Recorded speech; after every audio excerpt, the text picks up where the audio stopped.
अब तक की कहानी में गोपाल, एक गरीब सब्जी विक्रेता, अपने परिवार की बदहाली से परेशान था।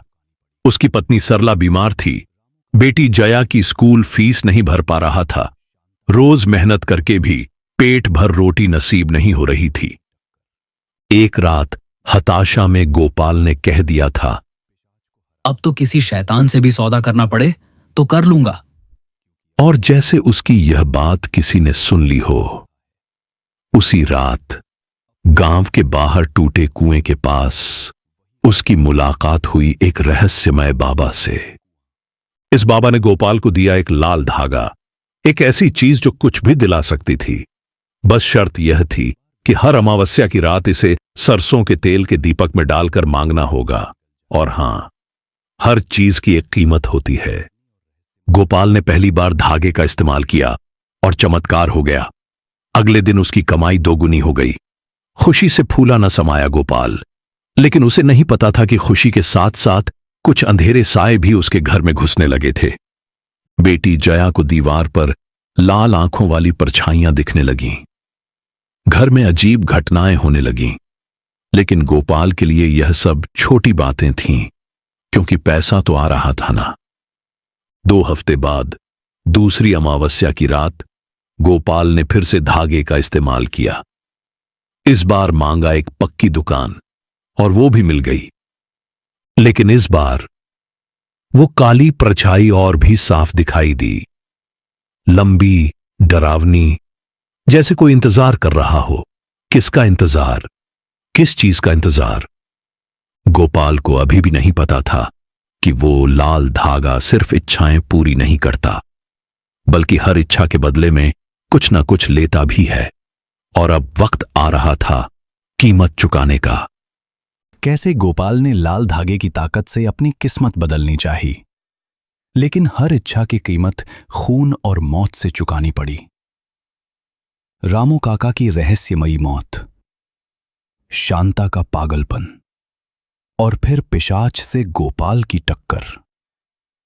गोपाल ने धागे को जला दिया, पिशाच को हराया, लेकिन ये तो बस एक लड़ाई थी, क्योंकि अब एक नया शिकार बनने जा रहा है। विकास अपनी बीमार मां को बचाने के लिए वही गलती दोहराने वाला है। वही टूटा कुआं, वही रहस्यमयी बाबा और वही लाल धागा।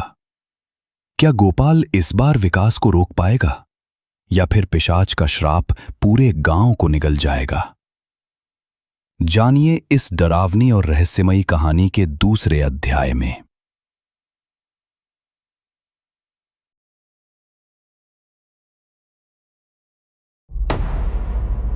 गांव के दूसरे छोर पर विकास का घर। उसकी मां बिस्तर पर पड़ी है।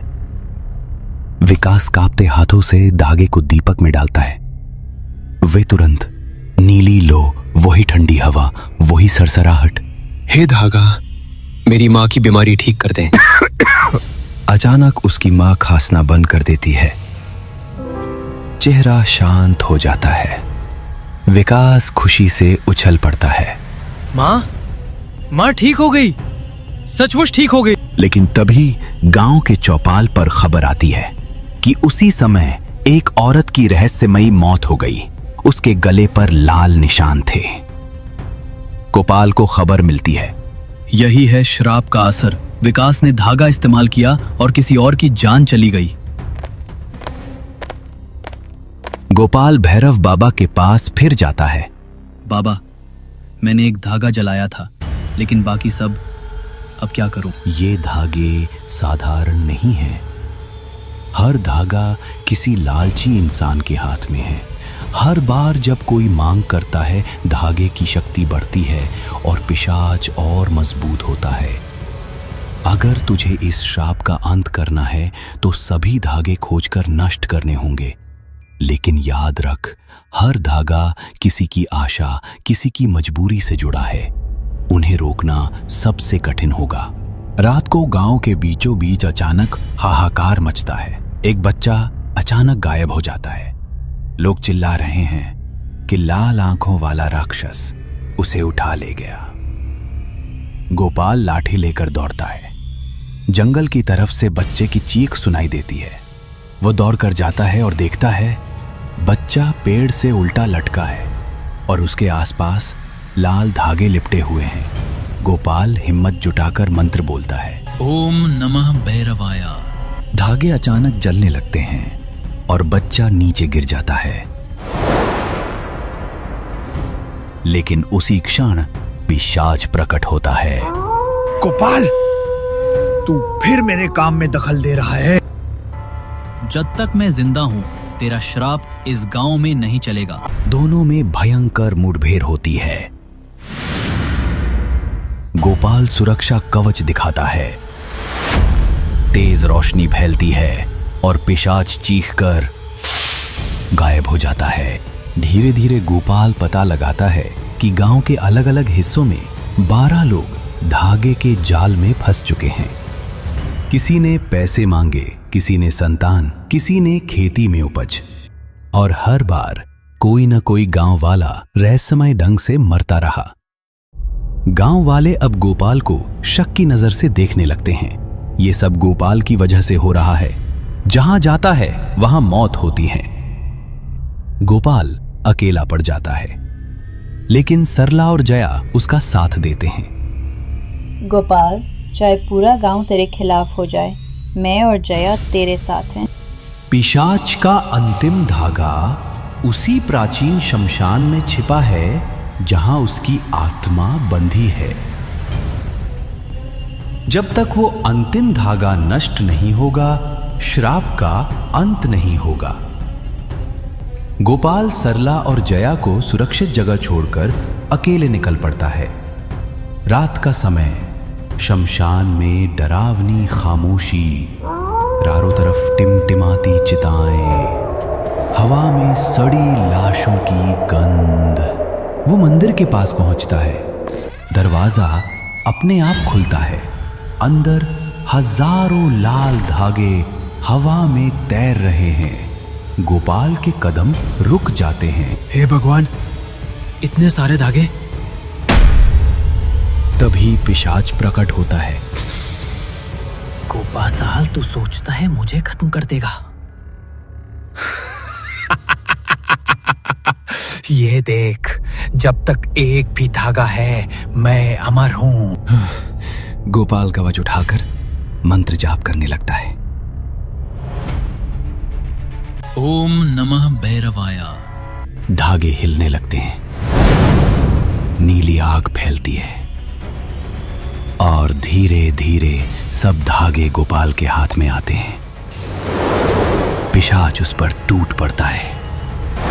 उसके नाखून गोपाल के सीने को चीर देते हैं। खून बहता है, लेकिन गोपाल हार नहीं मानता। ये धागे मासूमों की मौत से बने हैं। आज इनका अंत होगा। मंदिर के बीच बने यज्ञ कुंड में गोपाल वो सब धागे डाल देता है। आग भनक उठती है। धागे एक एक कर जलने लगते हैं। नहीं, तू नहीं समझता। मैं हर धागे में बसा हूं। जब तक इंसान लालची है, मैं लौटता रहूंगा। आखिरी धागा आग में जलते ही पूरा मंदिर हिलने लगता है। बिजली कड़कती है। पिशाच राख बनकर बिखर जाता है। सुबह का उजाला। गांव शांत है। गांव वाले हैरान हैं कि अब कोई मौत नहीं हो रही, कोई अजीब घटना नहीं। गोपाल घायल हालत में लौटता है। सरला और जया दौड़कर उसे पकड़ लेते हैं। गोपाल, तूने कर दिखाया। अब ये श्राप खत्म हो गया। हाँ सरला, लेकिन याद रखना, इंसान का लालच ही असली पिशाच है। जब तक लोग बिना मेहनत पाए कुछ चाहते रहेंगे, बुराई लौट सकती है। तो दोस्तों, कैसी लगी आपको ये कहानी?